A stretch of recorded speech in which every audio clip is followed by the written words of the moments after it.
Welcome to 100 Yards of Football. If you like the video today, please come in and share it. Today's video is the 2024 NFL Draft quarterback prospect Spencer Rattler out of the University of South Carolina. If you like the video, one more time, please come in and share it. I'd like to give special thanks to our producer who's making it happen today, Babyface, Mr. Logan Landis, the most talented guy doing it. I'm your host, Vincent Turner. And joining me today is our special guest. Let me say this, is that I'm very blessed today.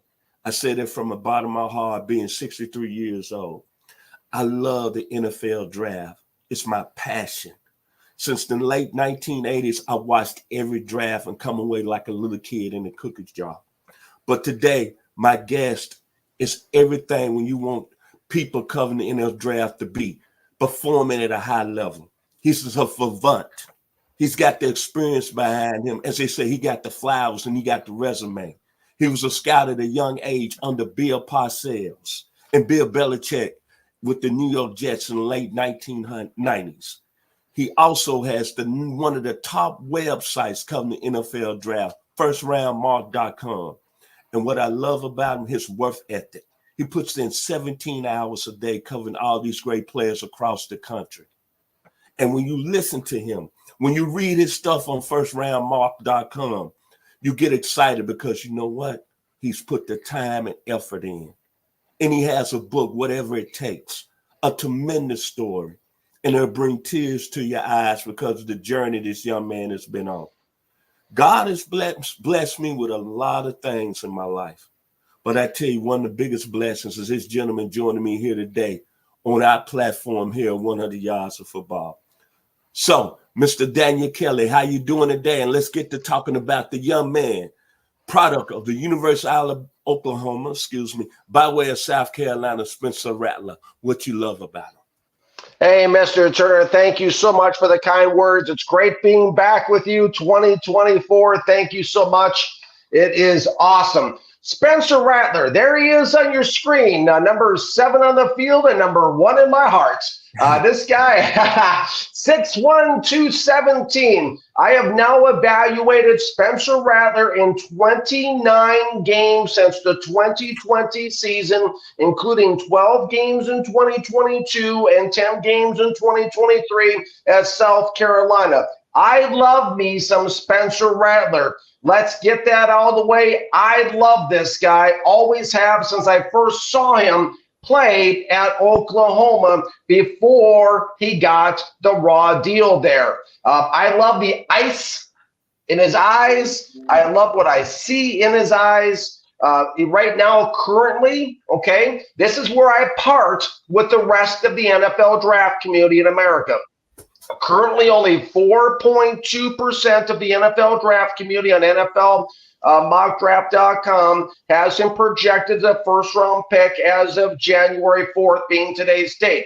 And I'll admit, this one takes vision. One of the tougher evaluations I've ever done when it comes to projecting college quarterbacks to the NFL. Now, there's certain characteristics, right, that translate well from college to the NFL. That's why all college quarterbacks don't make great NFL quarterbacks, rather, excuse me. But that's the things I like about Rattler, the things that really stand out, okay? Turn up your volume because I'm excited about Spencer Rattler, okay?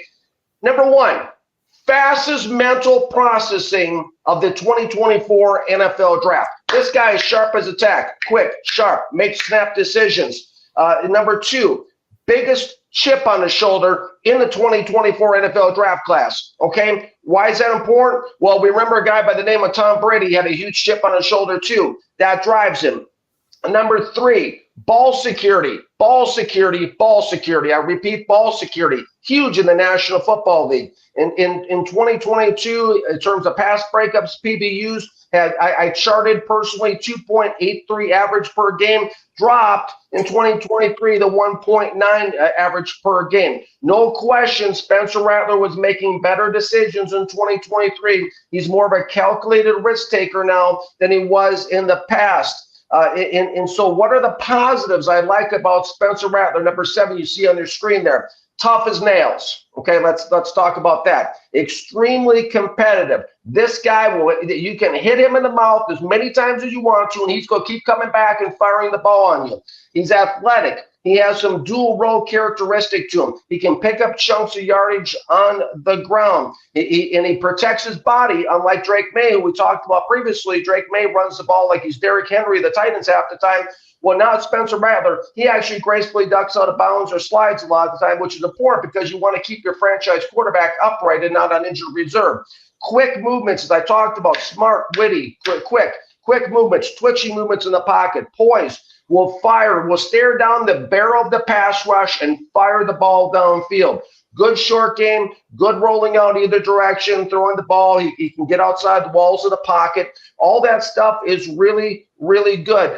Good escape and mobility as well. And this is somebody that has a lot of experience, okay? 10,807 career yards throwing the football. This guy has seen a lot of football, and that's what he's bringing to the NFL dance. Like I said, this one took a lot of vision, guys, as I alluded to earlier, because what he was working with. This is important to really grab this part, okay? Because he played on a team at South Carolina ever since the sea parted at Oklahoma, and Caleb Williams went on the trajectory of USC, and of course they played together, him and Caleb, and Spencer Rattler went to South Carolina. Okay, he ends up on a team in 2023 that ends up being ranked number 72 in the nation per CBSSports.com. He had one legit wide receiver who played on a bum ankle since week 2, that being Xavier Legette. He lost his other star receiver that was projected this year, Antoine Juice Wells, after week 2 for the season. Really the top, number 2 and number 3 leading receivers in South Carolina this year were tight ends. And not only that, but he was working with a Gamecocks running game that ranked number 128 out of 132 in the nation. And the offensive line was decimated, ravaged by injuries at South Carolina this season. What am I talking about? I put a tweet up the other day at First Round Mock. They put on the screen. He had 3 different starters at left tackle, 3 different starters at left guard, 2 different starters at center, 2 at right guard, and 4 different starters at right tackle. It was just a constant shifting in personnel along the offensive line, which makes it even more challenging. And of course, with that, everyone's going to say, well, hey, Spencer Rattler, he was the 5th most, sack quarterback in college football this year, 40 sacks. Well, that's the reason why. Plus, get this, I don't want this to get lost in all the information. According to Sports Illustrated, South Carolina had the toughest schedule in the FBS this season.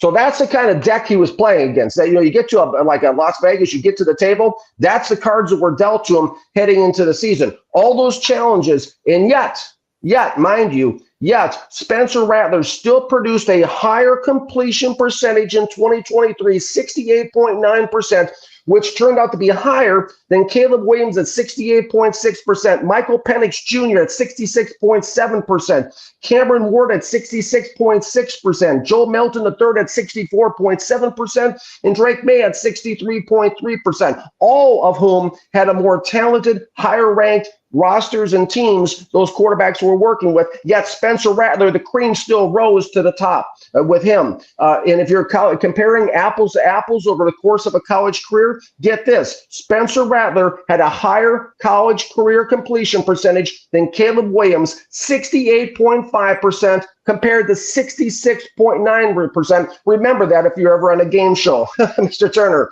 What are the negatives? Of course there's negatives. There are no 10s, like Tony Rosano taught me when I learned how to scout when I was 17 in his book, Secrets of NFL Scout, the old 49ers scouting director. There are no 10s. There are negatives. What are the negatives on Spencer Rattler? Well, he has inconsistent progressions, going through his progressions, inconsistent release times, inconsistent ball placement, intermediate and deep, tendency to overthrow deep. He was 39% on the deep passes I charted. He can be a tad bit streaky at times, and he struggled under pressure. He had people always in his face, especially when they played 5 ranked teams. Those people were in his face all the time, and of course they were blitzing the daylights out of him. Under pressure this year, I think against Kentucky, they flashed up a stat during the game. He actually had a 24.2 QBR under pressure, 56% completion percentage, 6 touchdowns, 5 interceptions. But here's the thing, the end analysis, and I'll conclude.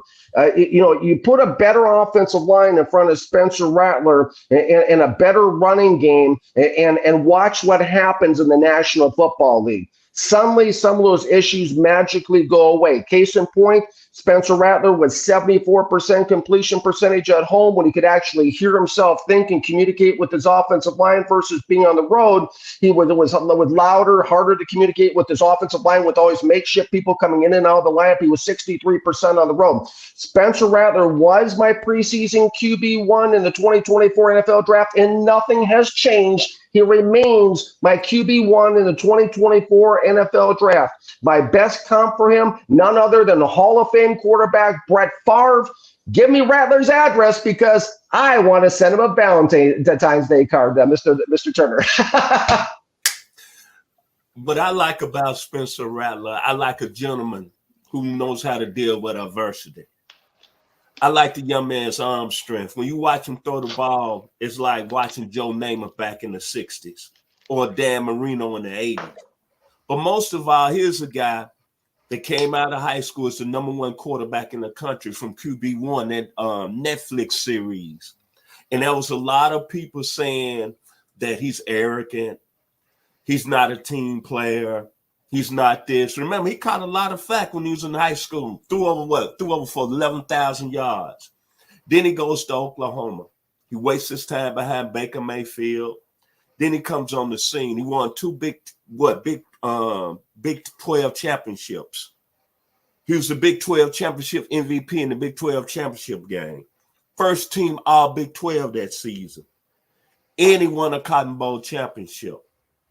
Then he goes into the next season. Maybe he was feeling the pressure of Caleb Williams.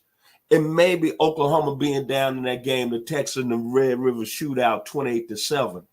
Now, the key question you ask yourself, Lincoln Riley, did he make maybe a quick decision too soon, or should he let Spencer Rattler finish that game out? Well, he made the decision to go with Caleb Williams, and you know the history. Then, when Spencer Rattler transferred that following season, what really shocked me is that here's a guy that's always been at the top, coming out as the #1 quarterback in high school, going to one of the greatest programs ever in college football, Boomer Sooner, Bud Wilkinson, Billy Sims, Jamel Holloway, Brian Bosworth, Bear Switzer. He goes to Oklahoma, things didn't end up right. But he goes to South Carolina, a team that it's not going to win in the SEC, no SEC championship.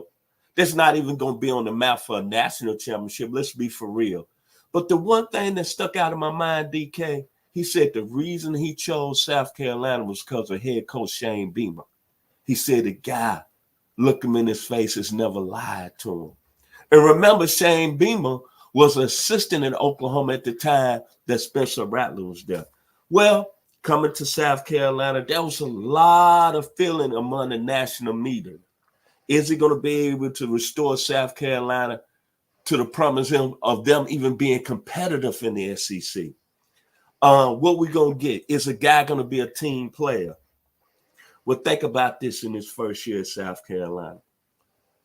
It's 2 games that stick out in my mind that let me know that he's got NFL talent. The Tennessee game that year.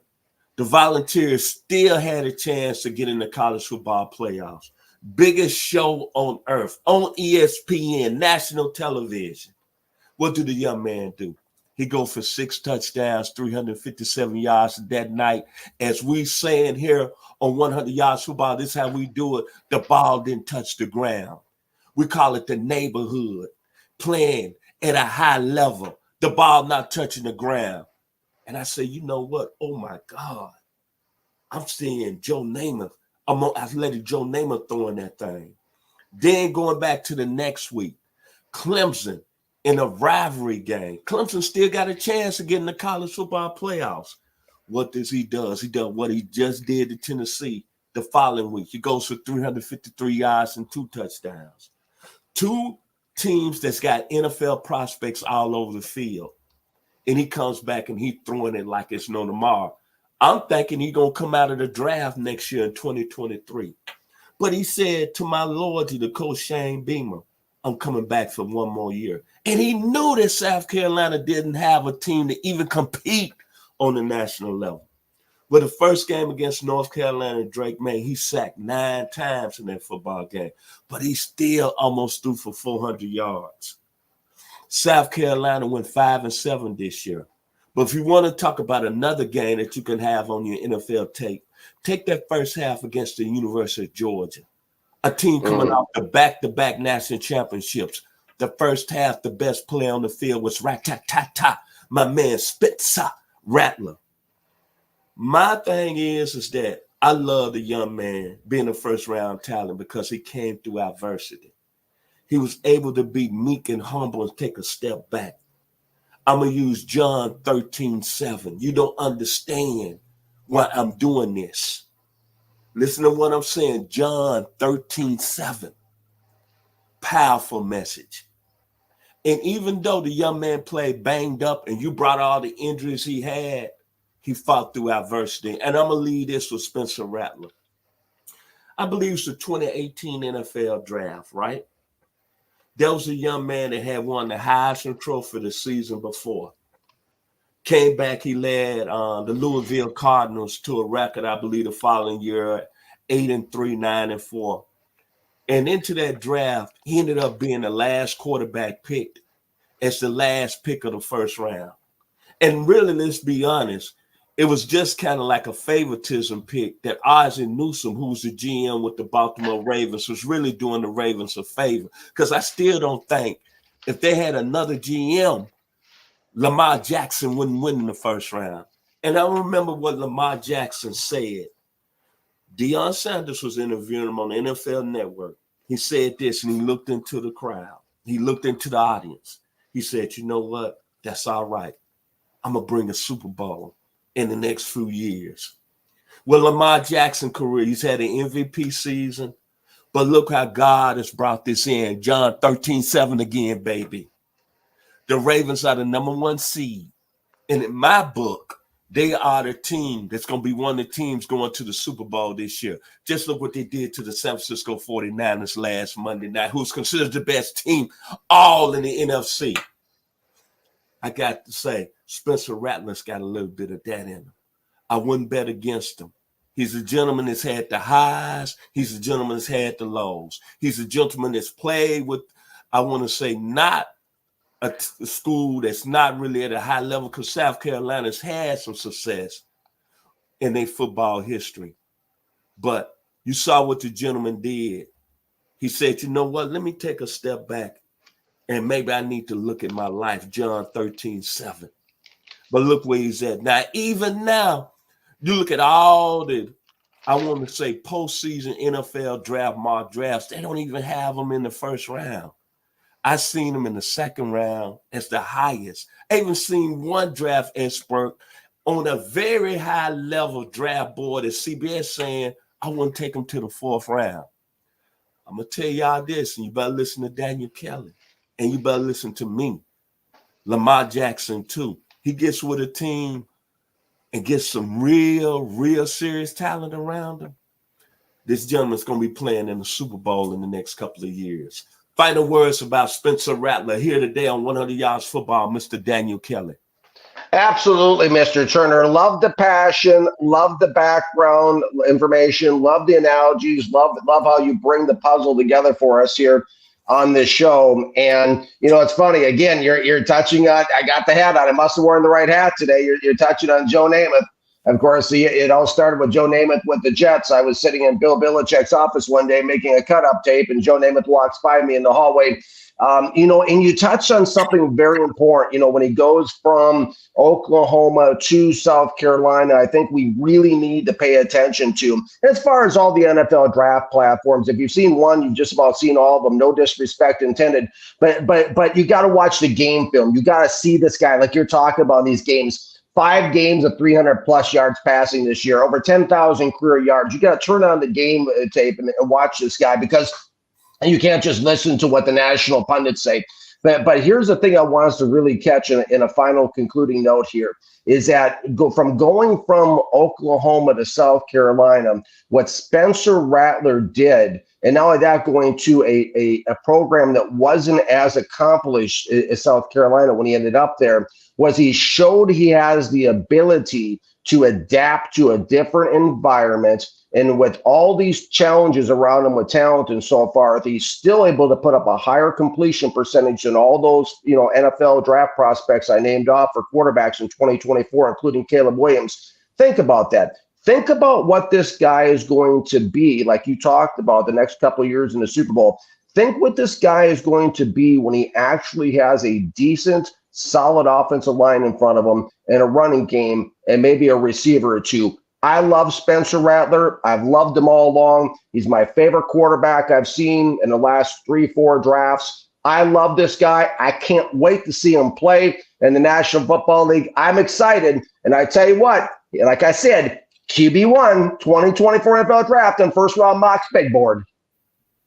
If you like the video today, please come in and share it. Once again, I'd like to give special thanks to our producer and our social media guy that made it happen today, Logan, Babyface Nelson. We love you here on 100 Yards Football. If you like the video, please come in and share it. And we'll surely appreciate the young man that's on the screen wearing the Baltimore Ravens hat, the best in the business out of Key West, Florida. My man, much love, Mr. Daniel Kelly. I'm your host, Vincent Turner. Y'all enjoy the day here on 100 Yards of Football. Thanks for watching, everyone. Be blessed.